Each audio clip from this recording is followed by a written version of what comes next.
Dr. Robert Cowie.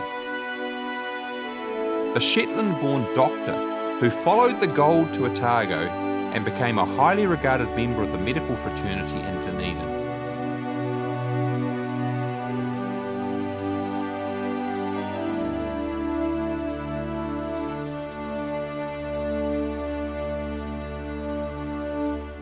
Scotland's 19th century immigration wasn't just an outflow of people pushed off the land in the country's great agricultural revolution. Scottish professionals, especially doctors and engineers, were also an important part of the exodus to the colonies. This in part reflected the great expansion in Scottish universities and the growing number of graduates for whom there were insufficient places at home. Coming out to Australia or New Zealand offered such people great opportunities to utilise their talents and make a real contribution to their chosen destinations. Dr. Robert Cowie is a case in point. He was born somewhere near here at Sandstein on Shetland in 1816, where his father was an excise official.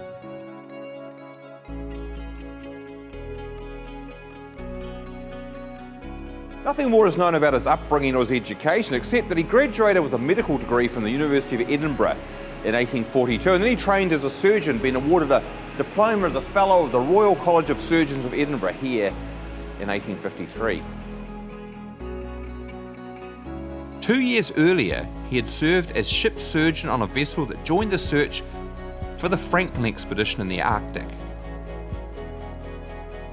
Thereafter, he followed a well-worn path to Australia and to the booming goldfields of Victoria.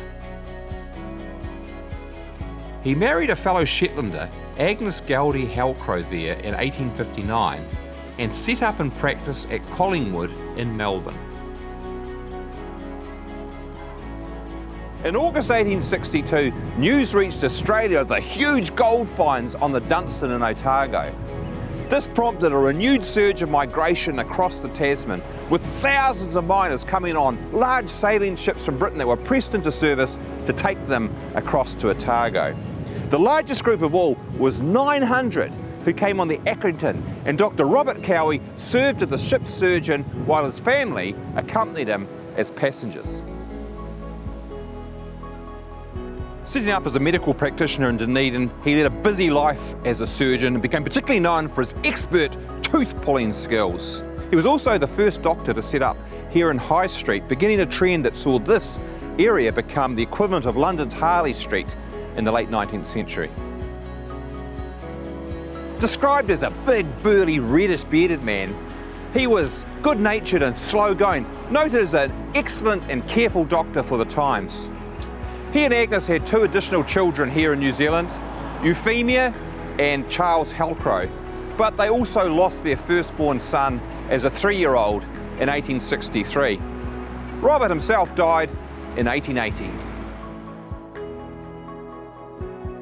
The pair of oil paintings of Robert and Agnes Cowie are fine examples of the work of their fellow Shetlander, John Irvine, Dunedin's best portrait artist of the colonial period, who was also from Lerwick.